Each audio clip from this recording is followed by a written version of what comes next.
What's good, everybody? This is Jason of Auglitical. I swim through politics so you don't drown too. I'm just a man trying to bring common sense in a world where common sense isn't so common. You know, if you would have asked me back then, before I got into politics at all or anything like this, who am I voting for? I would have had taken a long time to give you an answer, and I wouldn't have had a oh, I'm just gonna vote for a person based on whatever one small thing. It would have been something that I would have genuinely thought about. However, as of right now, Biden has dropped out of the presidential race, and now Kamala Harris has been placed in the placeholder or whatever the hell you want to call it. And all of a sudden, you have all these people, especially women, all of a sudden sitting here saying that they want to vote for Kamala Harris, even though Kamala Harris has a horrible, horrible track record. And whenever you bring this up to them, the first thing that they tell you is, oh, but what about Trump? It's like the Cardi B thing. It's like, no matter what, but Trump. It's not the same. It's never been the same. There was I had a lady, nice, very turfy feminist lady, who is my friend, who she sits there and she has TDS. She has serious TDS. And that's fine, whatever. I think that like a good portion of the civilization has TDS. And I don't think it's curable. She sits there and says, "Why do you judge Kamala?" Because I brought it up to her about the whole Kamala and doing the whole Willie Brown thing. Why is it that you judge Kamala Harris harshly for her sexual expeditions, but not Trump? It's the same exact thing. Or you guys do this. First and foremost, there's a difference between having power and sleeping with a bunch of people, right? Than having none and sleeping your way up. Trump already had that power and he was doing whatever. I'm pretty sure if a woman did it as well, it would be the same exact thing. It would be nasty, but nobody would care. No one's sitting here saying what Trump has done is this great fucking thing. And a lot of people acknowledge it. Yes, he cheated on his wife, he did whatever. There's many female politicians that has done the same thing. And here's the thing, they've been in positions of power. You've had women actually getting taken out of Congress, political roles for cheating with their the people who work under them, or making the people that work under them, their staffers, sleep with them and take pictures and be naked and all this other crazy shit. Anyway, I digress. Let's get into it. So it's a panel and it's majority apparently black or black adjacent people, and I guess that they're talking about politics. And a girl comes out and she talks about why she's voting for Kamala Harris. And the thing is, her reasoning is the exact reasoning that you're going to hear from a lot of people. You're going to hear a lot of this from shills on the left, right? Or vote blue no matter who. But you're going to also hear this from uninformed, especially low information voters. This is just how they do. So let's get into it. Vote for? Let me ask you a question. Would you vote for? Yeah, Why? I'm gonna just be real honest with this. She's a black woman. Yeah. Because Do you think it they goes back skin to folk, not like, Kim folk. I think it goes back to what somebody was saying, where it's not voting for someone, but majority will vote for Hold somebody again. else just Hold on, as wait. Hold on. Let me mind this out. I Is it think is it majority. only because she a black woman? Yeah, Do you not see the how that's a bad idea? elaborate. Elaborate. Now, here's the thing. I guarantee you, this person will sit here, and if you tell her straight to her face she's fucking racist, she will sit here and make up all of these excuses to why she's not racist. Or my favorite play that they like to do is double down and be like, black people can't be racist. That's my favorite fucking thing. So it's okay for people to be racist because black people can't be racist. But you just sat here and said, if I'm gonna be real, because she's black. Which one is it? So you're voting based on skin color. Now, me, when it comes down to the definition of racism, I'm a little bit more open towards racism because I don't think that racism, for me personally, is only based on skin color. And I do believe that everybody is a little bit racist. If you're not, then you're just not human. I don't know. You lost the ability to electively use your eyes to see danger or whatever in front of you. Being a little racist sometimes can keep you alive. I'm just saying. Hey, man. Listen, I'm just saying. But let's continue. Okay, so we're in 3 proxy wars Three. with some of the most powerful leaders in the world. She failed at the border, in which we have an estimation of 15 to 20 million people illegally into this country. That is literally overtaking and bankrupting Chicago to the tune of over $400 million per year, and they are in a deficit. Oakland is going out of business. San Francisco, ditto. California, $65 billion deficit. New York, they're literally cutting trash, in which they are the rattiest, dirtiest city, and they taken up resources as far as free healthcare, free hotels to the tune of $600 a day. They're literally taking over your schools. Now, real quick, I just wanted to point out. Now, you see what he just said, right? Some of these hotels, believe it or not, when you have two people in a room, it does cost almost up to $600 a night. I need you guys to understand this. New York has this thing, and I can speak about New York because I was there for a very long time. I've been there for a very long time. New York, the people in these shelters that be in these shelters have rooms for almost $600 a night. They are willing to spend that much money on these people, but they won't help them find proper housing.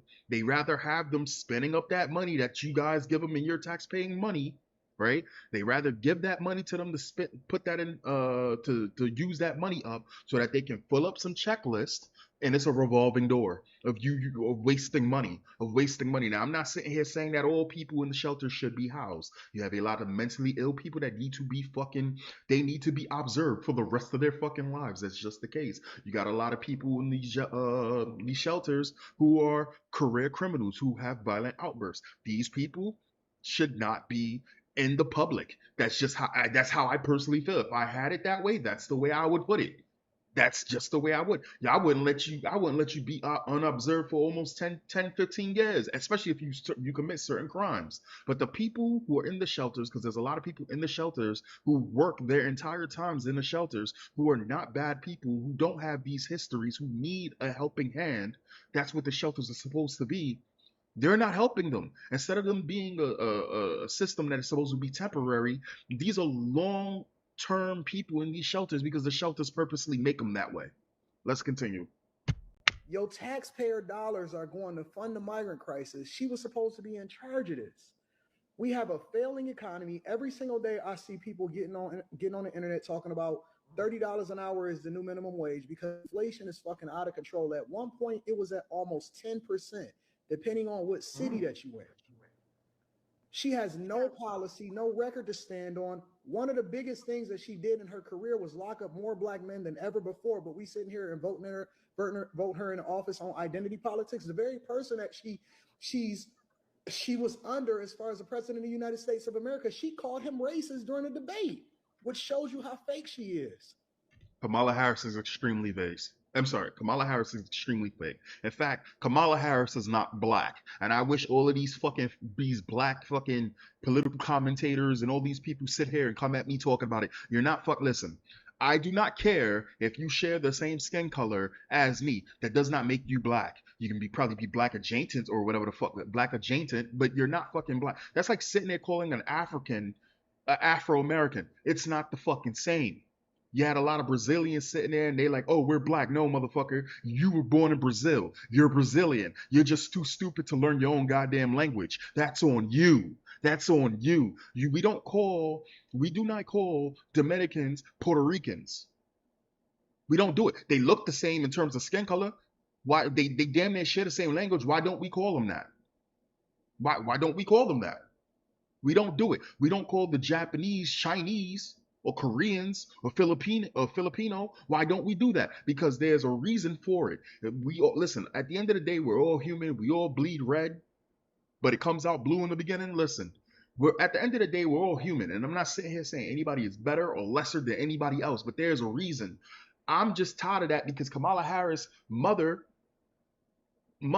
is Indian and her dad is oh no, is her mother Jamaican and her dad is Indian, or her mother's Jamaican or her dad is Indian. It's one of the two. They're not black. But here's the fun thing. She has uh confirmed ties to slavery. but you're gonna vote for her, right? Even on your own stupid ass principles, you're not even standing on business. She has ties to slavery. Her grandparents, great grandparents, or whatever like that, were slave owners. What's up with that? And the only thing that we can stand on from a policy perspective is whether or not she's black and she's a woman. We did that during the Obama administration, and he didn't do anything for black people. As a matter of fact, y'all complain because the only person that he did, or the only group of people that he really stood for, is the alphabet community, and that's his landmark thing that he's still standing on today. And nobody talks about that. Oh, Obama was our first black president. Obama did more for the LGBT than black people. And I know the funniest thing is tribalistic people, bro, they get played so easily because they're so fucking stupid. They don't pay attention to what's happening right under the surface. They only see what's on the surface. That's it. You literally have people to this day sitting there saying Obama was a great president. We want Obama back because he speak good. Do you know how crazy that shit sound? He speak good. So basically what you were saying is that you don't mind a person manipulating you as long as they sound good. As long as their words are like honey. They can get whatever that they want from you. Do you know how fucking crazy that sounds? The same people who come to me and they will tell me, yeah, I saw that video you did on that trans person. These trans people be wilding. It's like, yo, why is it you only recognize when something outside of your group is doing something crazy? You'll straight up be like, that's fucked up. But the party you back for is the party that's pushing this, right? You won't talk about your own party. You won't talk about your own race. You won't talk about blacks doing fucked up things because, as far as you're concerned, black people have been so set far behind. But you'll talk about the LGBT. The person who you idolize, Obama, is the one who if he wasn't the one who spearheaded it, he's damn sure helped it move along, right? So if the spear was already in the ass of America, he made sure to jiggle that shit a bit so the wound would never heal. That's Obama's legacy. So the only thing that we have to stand on is identity politics. That shit didn't work with Tiffany Henyard in Dayton, Illinois. It didn't work with Karen Bass. It didn't work with Lori Lightfoot in Chicago. It didn't work with Brandon Johnson that then took over her position in Chicago. It didn't work with Andre Dickens in Atlanta. It didn't work with Eric Adams in New York. It doesn't work across the country. Every single Democratic city is a hellhole. And we sitting here talking about identity politics? Real talk, Anton Daniel. See, this is the thing. I have no problem admitting that when it comes down to certain things, I'm not as well versed. Anton he probably really studies that shit. I don't do that. It's not that I'm not capable of it. It's just that it's just not something I do.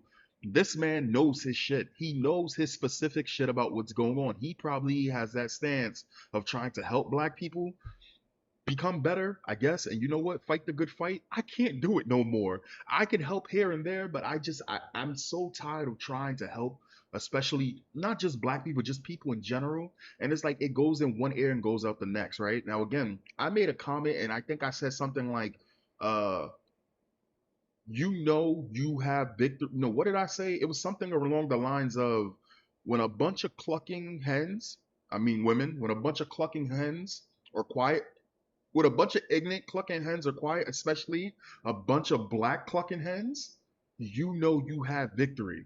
It may not last long because that's not in their nature. That may not last long because it's not in their nature, but you won it.